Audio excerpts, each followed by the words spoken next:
Falava-se até de outra candidatura, talvez, no nosso campo. Estamos ao vivo.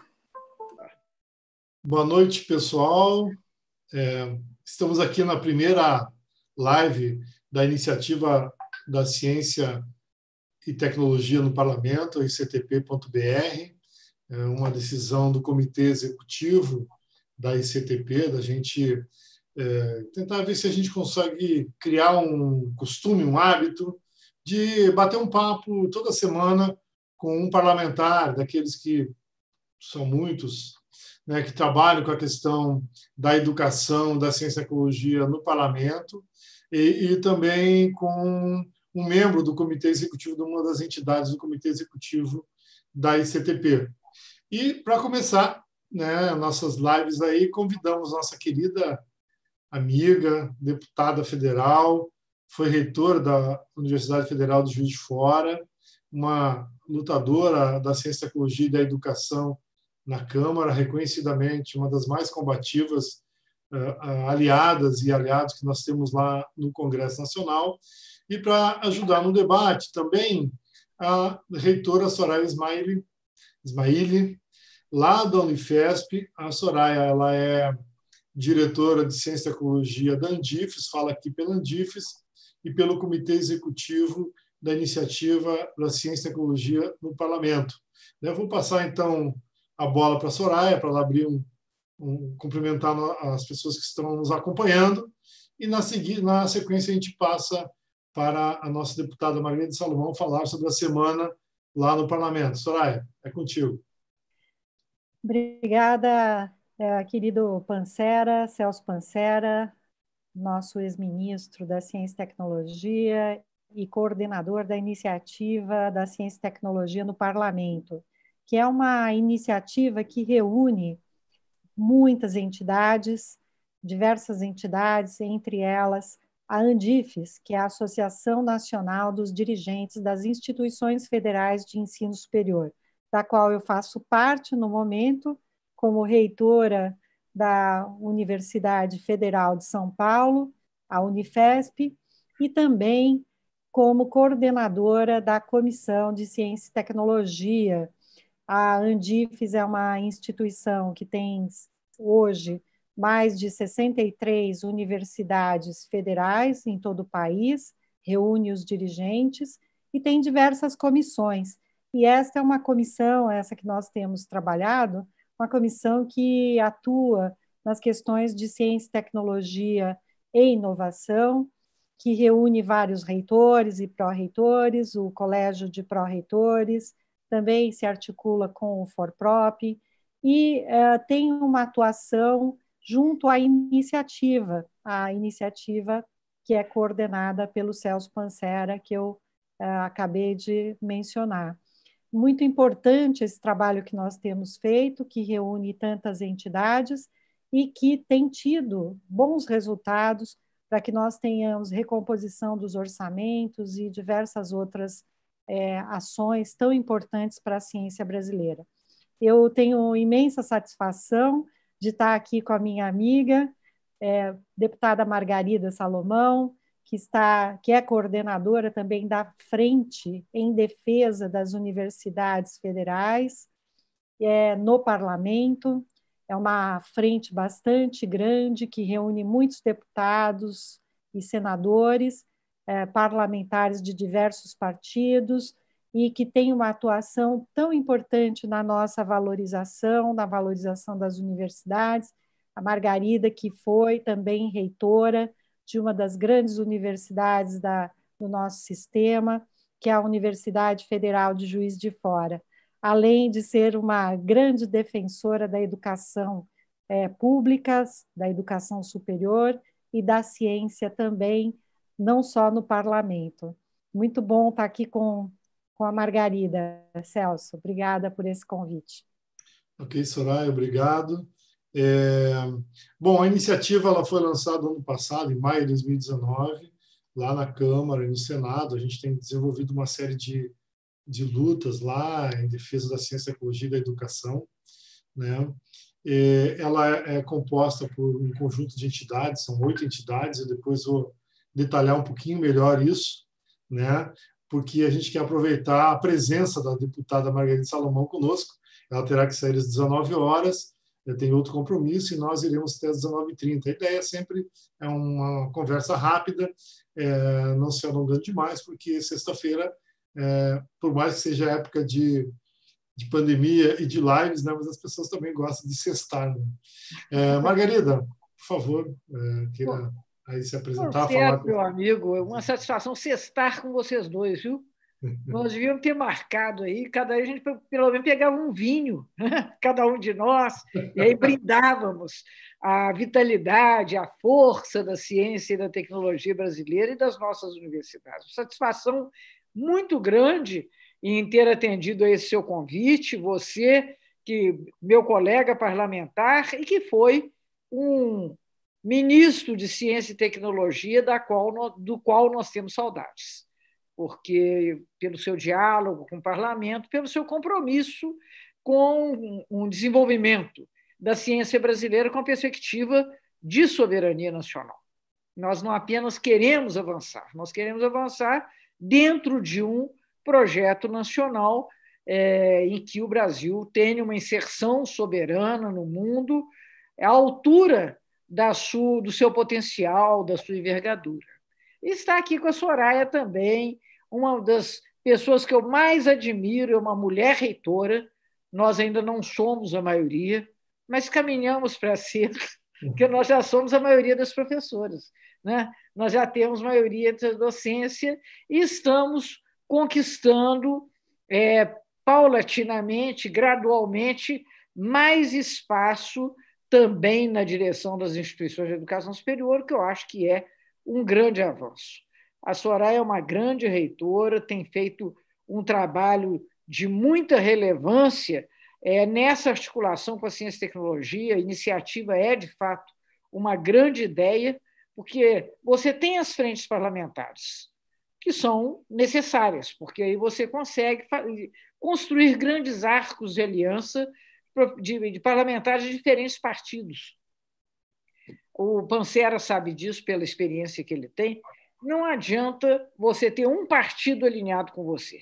Para fazermos, no caso, a defesa da educação superior das universidades públicas, nós precisamos de contar, inclusive, com pessoas que têm uma persuasão política diferente da nossa, mas que são capazes de se alinhar tematicamente, e assim tem acontecido com uma forte incidência da iniciativa, por exemplo, ano passado, para a recomposição do orçamento do CNPq, que aconteceu com uma movimentação muito forte no parlamento, com a presença do presidente da Câmara, Rodrigo Maia, cuja atuação eu considero que foi decisiva naquele momento.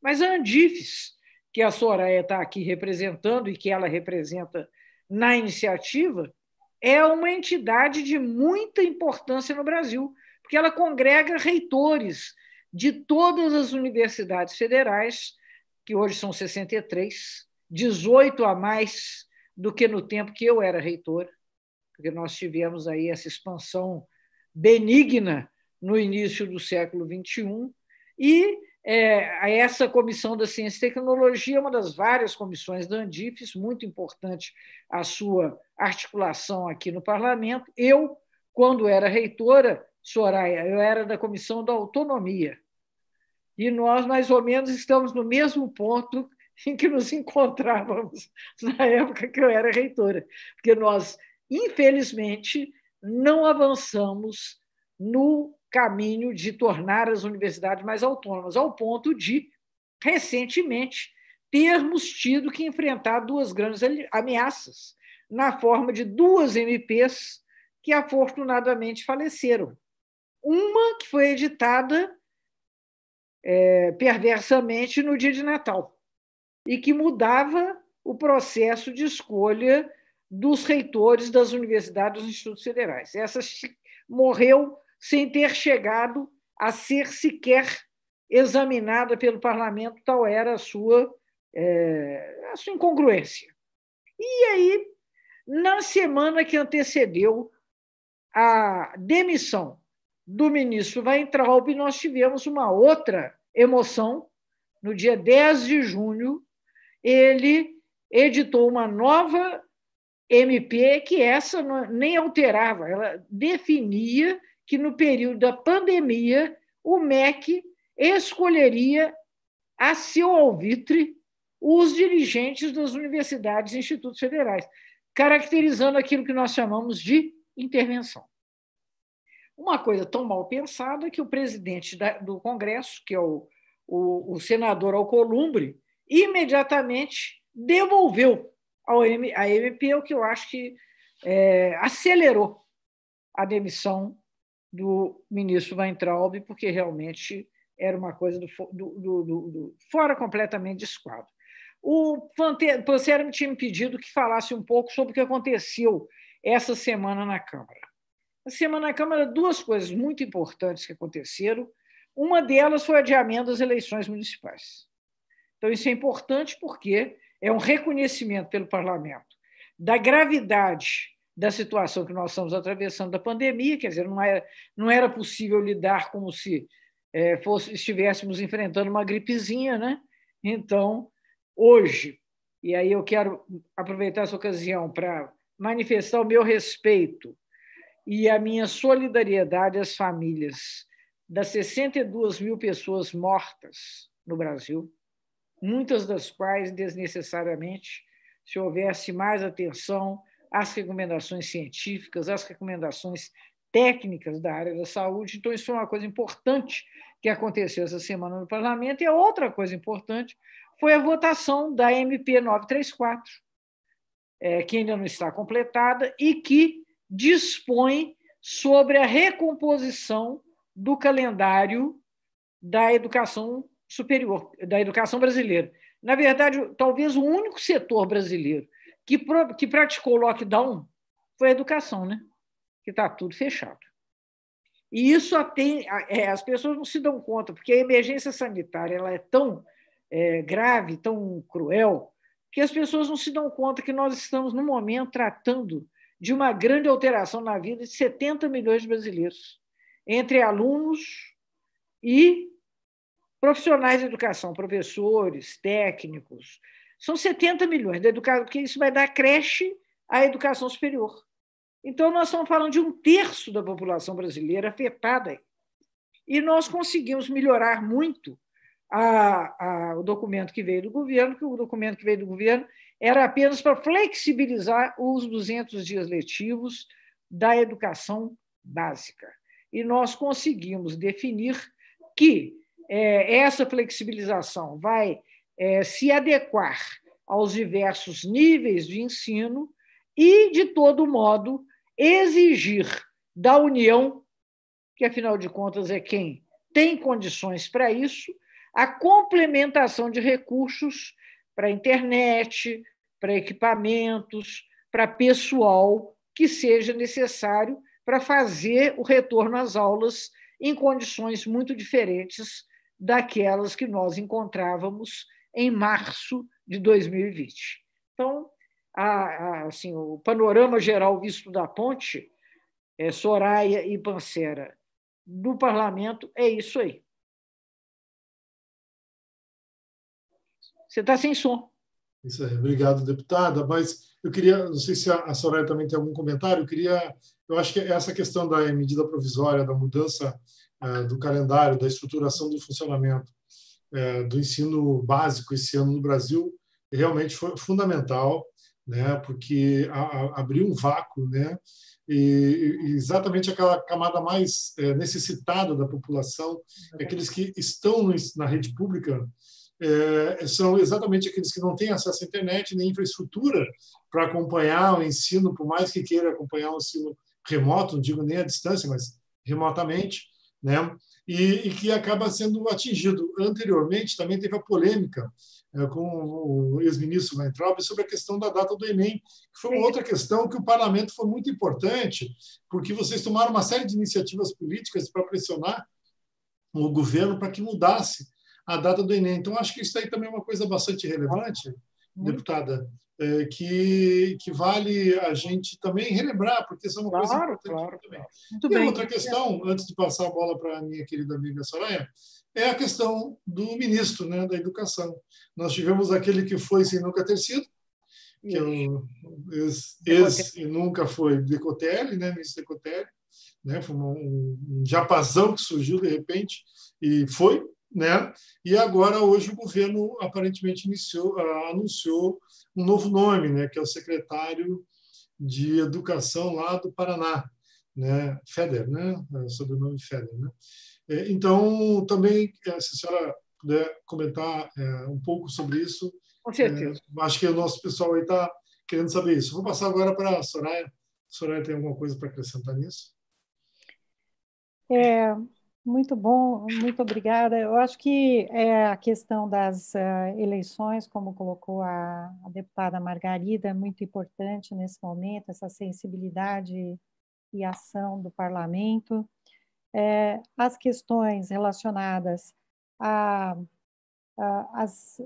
foi também lembrado aqui as MPs que tratavam da escolha dos dirigentes das universidades federais. Isso tomou muitos meses das nossas universidades e dos dirigentes que aguardavam e que ainda estão em processos eleitorais, criou muita instabilidade e muita expectativa sobre como proceder para não criar inseguranças jurídicas. Então, há ainda uma enorme busca muito grande sobre informações e sobre como proceder para não colocar as universidades em situações de instabilidade e em situações digamos, em que possam ocorrer judicializações dos processos eleitorais, né, de escolha dos dirigentes. É muito importante que a universidade tenha a sua digamos, a sua autogestão, porque sempre foi assim, e ao longo dos anos, as universidades adquiriram muito conhecimento nessa área. Então, hoje, cada universidade tem o seu processo. Não existe uma forma única, porque tem uma diversidade muito grande nas universidades, e a deputada Margarida conhece muito bem, como reitora que foi da UFJF. A questão das eleições precisam agora de muito apoio também dos parlamentares, mas também dos nossos, de toda a parte, digamos, do sistema, também do sistema judiciário que julga todas essas ações que ocorrem. Mas, tratando desta semana especificamente, a questão do isolamento que a deputada Margarida traz é muito importante, porque nós estamos vendo um retorno que não está sendo planejado de acordo com as curvas epidemiológicas. Nós, como da área da saúde, sabemos que há, sim, uma pressão ainda muito forte, infelizmente, com o aumento do número de casos. Ainda temos um receio do efeito bumerangue, ou seja, cidades que passaram e tiveram diminuição dos casos, que começam a voltar a ter o aumento de casos. Então, o efeito sobe e desce, né, como uma gangorra, e, ao mesmo tempo, o fato de termos um país tão grande, de dimensões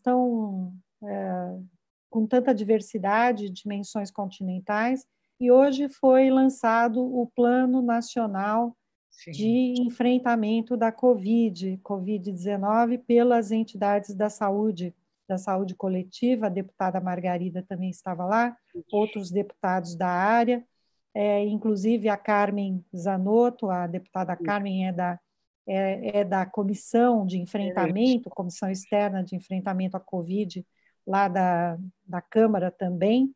Isso. E acredito que esta comissão e os parlamentares vão desempenhar um papel fundamental para que não ocorram os retornos de maneira a colocar a população mais em risco, mais exposta do que já está, né? Então, claro, nós queremos as soluções, a vacina, por exemplo, também tivemos uma reunião sobre a vacina essa semana, lá na Comissão externa, que é presidida pelo deputado Luizinho, que é do Rio de Janeiro, e vários outros parlamentares da área de saúde.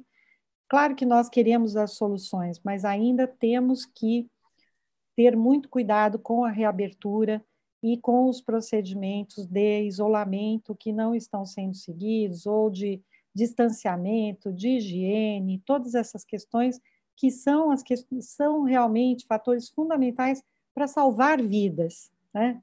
Porque há 3 meses atrás, né, lembrando, e eu finalizo com isso, há 3 meses atrás, nós sabíamos muito menos do que sabemos hoje. Graças à ciência, nós sabemos muito mais hoje sobre a Covid-19, e daqui 1 mês, daqui 2 meses, nós podemos ter mais conhecimento científico que poderá salvar mais vidas. Então, o isolamento, as restrições agora, elas salvam vidas, porque não só por causa dos leitos hospitalares, né, mas também por conta do conhecimento que nós estamos adquirindo para podermos dar mais condições de tratamento enquanto a vacina não vem.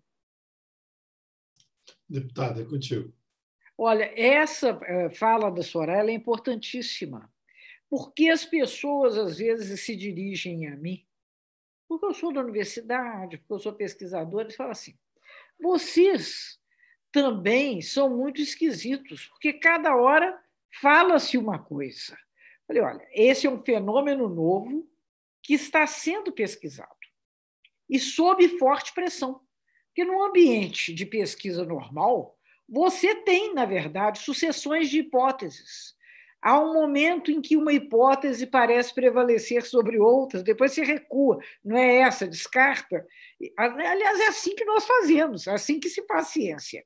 Só que, nesse momento, nós estamos fazendo ciência no ambiente de Big Brother Brasil.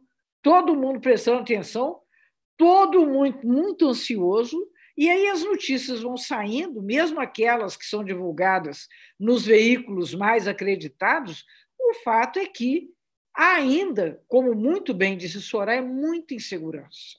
Então, por essa razão, a prevenção deve ser a providência adotada com mais sabedoria, né? Enquanto nós acumulamos mais conhecimentos e tal. Mas respondendo à questão do Pancera, e tratando de um outro caso, antes de falar do ministro, eu queria falar de uma pauta que nós estamos lutando para introduzir da forma mais célere nas votações da Câmara e do Senado, que é a Emenda Constitucional 15, a emenda do Fundeb. Se a Emenda Constitucional 15, você sabe disso, Pancera, se ela não for a voto agora, nós vamos enfrentar um problema muito grave, porque o Fundeb extingue-se em dezembro desse ano. Então, nós vivemos uma situação de risco, é necessário constitucionalizá-lo, lidamos esse tempo todo com o governo num cabo de guerra contra a constitucionalização do Fundeb. O governo quer que o Fundeb se extinga para depois negociar uma continuação em termos piores. O relatório da professora Dorinha é um bom relatório, não é o relatório dos nossos sonhos, mas, afinal de contas, isso não existe no parlamento. E o bom é inimigo do ótimo, né? Aliás, o ótimo é inimigo do bom. Então, nós não podemos nos pautar por isso. Nesse momento, passar para 20% a contribuição da União e constitucionalizar o Fundeb, de tal modo que ele se torne política de Estado e não mais precário, política de governo, é uma coisa muito importante. E a outra coisa que eu queria dizer com relação ao ministro. Nem sabemos se ele, de fato, emplacará. Porque agora, ao final da tarde, eu já estou lendo notícias desabonadoras que podem levar à desistência da sua nomeação. Ao que parece, é um empresário jovem, muito bem-sucedido, sem uma experiência relevante na área da educação, a não ser esse período em que ele é o secretário de Educação do Paraná, e posição na qual ele tem recebido muitos questionamentos, agora ainda recentemente, parece que uma grande operação em favor do ensino remoto e que acabou sendo uma atrapalhada, mais uma atrapalhada. Também não digo que seja fácil fazer gestão nesse momento em condições tão críticas, mas o fato é que ele pode não emplacar. Agora, de todo modo, o que eu quero dizer é o seguinte: se ele mantém as posições que ele sustentava quando escreveu o livro, que tem o pitoresco título de Levantando o Elefante, tornar o Brasil a maior economia do mundo, alguma coisa assim. Não deixa de ser. Esses livros assim que você vende nas livrarias do aeroporto, né? Tem aquilo, Monge, não sei o quê, Como Ficar Rico em 2 Semanas, esse tipo de autoajuda empresarial que encontra naturalmente leitores, porque há muitos livros como esse. Nesse livro, ele diz que a solução para a educação no Brasil é privatizar tudo. É cobrar mensalidades nas universidades públicas, a princípio, e depois privatizá-las e oferecer vouchers aos alunos para que eles possam se matricular na universidade que eles acharem melhor. Isso eu quero desde logo dizer. Não sei se ele ainda professa esse pensamento, mas se o fizer, eu quero dizer que ele é vítima de um equívoco cognitivo gravíssimo, porque essa posição contraria também a ciência da educação, contraria a tradição educacional nos países do mundo que têm sistemas educacionais superiores bem-sucedidos. Eu quero dizer que hoje o imenso problema que aflige os Estados Unidos é exatamente os débitos de grande parte dos graduados nas universidades americanas que se graduam com dívidas impagáveis. Então, esse é, inclusive, um enorme problema para o próximo presidente da República americana. Então, ele está equivocado se ele acha que esse tipo de solução resolverá os tantos problemas que nós conhecemos que existem na educação brasileira.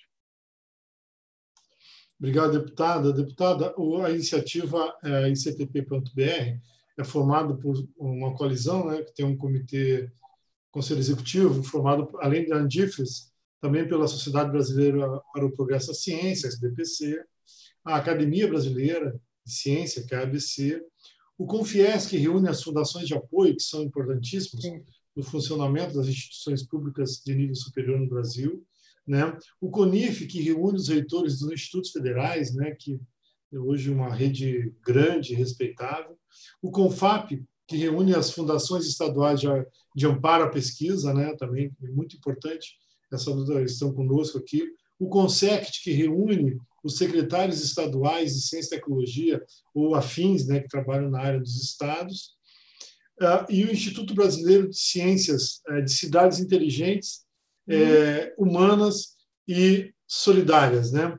Então, esse conjunto de instituições que tocam ICTP.br, e em nome deles eu quero agradecer muito a sua participação aqui, né? Prazer e uma honra.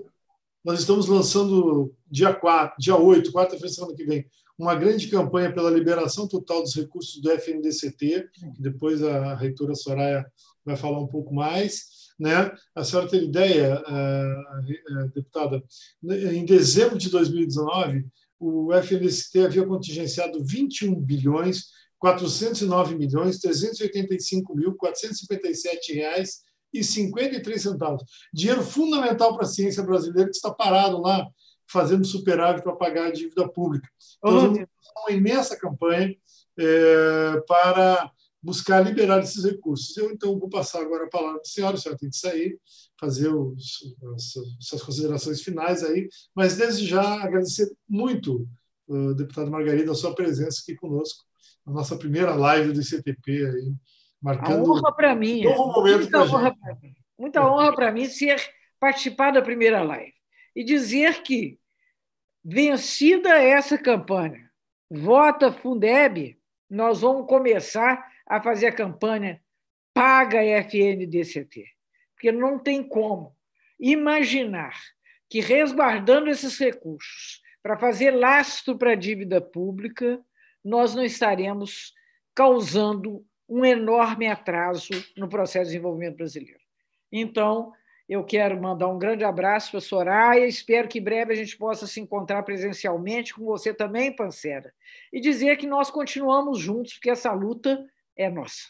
Muito obrigado, um grande abraço para vocês. Obrigado, Margarida, deputada. Fique à vontade para sair da reunião. Antes da deputada sair, eu quero dizer que ela mencionou agora, espero que nos vejamos em breve, nós vamos nos ver certamente, se não antes, mas certamente no congresso da Unifesp, que vai acontecer do dia 13 ao dia 17 de julho, e que vai ter uma mesa com a sua participação, eu vou estar presente também, com as nossas amigas reitoras, algumas das nossas amigas reitoras que participam para falar da liderança das mulheres, nestas posições tão importantes na sociedade como a sua no parlamento. Muito obrigada, Margarida. Até breve. Muito obrigada, até breve. Um grande abraço. Tchau. Tchau, Margarida. Soraya, acho que a gente poderia agora falar um pouquinho da ICTP e da nossa campanha do FNDCT, né? Antes da gente encerrar o nosso evento, a ideia é a gente começar às 18h30 e encerrar às 19h10, para criar um hábito aí de não estender muito a nossa conversa, né? Mas eu queria passar, então, para que você possa fazer as suas considerações também, falar um pouquinho como é que estão as universidades nesse processo, né? Processo muito complexo, né? Muito difícil, né? De funcionamento, como é que está aí essa questão, as suas percepções em relação a isso, e também falar sobre o FNDCT, a nossa campanha, que lançaremos no dia 8. Né? Por favor, a palavra está contigo. Pancera, antes de falarmos do FNDCT, eu queria retomar brevemente essa fala da deputada Margarida, quando ela fala da importância do Fundeb, que de fato é uma campanha importantíssima e temos que aprovar, e está muito bem encaminhado, mas é preciso, nós não podemos deixar as coisas, temos que fortalecer, né, todas essas iniciativas, inclusive a iniciativa do Fundeb, pela educação pública. Mas também quando ela mencionou a questão do FIES e da dívida do FIES, né, e também a questão do Revalida, eu queria mencionar um pouquinho essas questões, porque há um dado que eu tomei conhecimento hoje, de que os estudantes de medicina, muitos deles que entram no FIES, eles muitas vezes pagam R$ 2.800 por mês durante 18 anos para saldar a sua dívida com relação ao FIES. Né? Eles fazem um financiamento, muitas vezes não conseguem pagar e têm que ficar se sujeitando a uma série de atividades e também indo para linhas de frente as quais eles muitas vezes não estão preparados, como, por exemplo, atuar para o combate à Covid-19, mas sem ter um preparo, sem ter um treinamento para isso, né? Então, esta é uma questão importantíssima. Também mencionar que nos Estados Unidos, que a deputada Margarida comentou, os democratas atualmente estão defendendo o cancelamento da dívida estudantil e o retorno à gratuidade nas universidades. Vejam só, nos Estados Unidos. Então, realmente, a importância que está prevista, que é um preceito máximo da nossa Constituição, que a educação é um direito de todos e um dever do Estado. Assim também a educação, deve ser a educação superior. Então, nós, em uma conversa, um debate muito importante que nós precisamos continuar realizando junto à sociedade e também junto ao parlamento, e a iniciativa da Ciência e Tecnologia também trata destas questões, porque, afinal de contas, mais de 95% da nossa ciência no Brasil é feita nas universidades, especialmente as universidades públicas. Isso tem vários levantamentos feitos, várias publicações que demonstram isso, inclusive da Clarivate e várias outras instituições que fazem esses levantamentos sobre a ciência, os dados da ciência.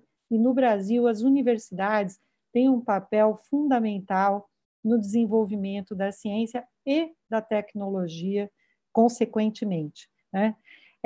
E com isso eu queria falar da questão do Revalida.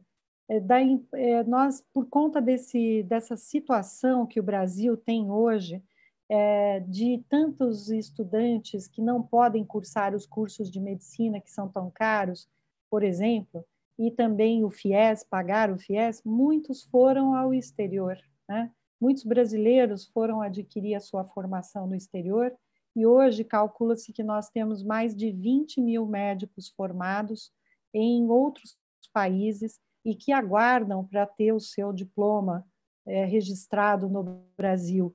Para isso, é preciso, há um procedimento.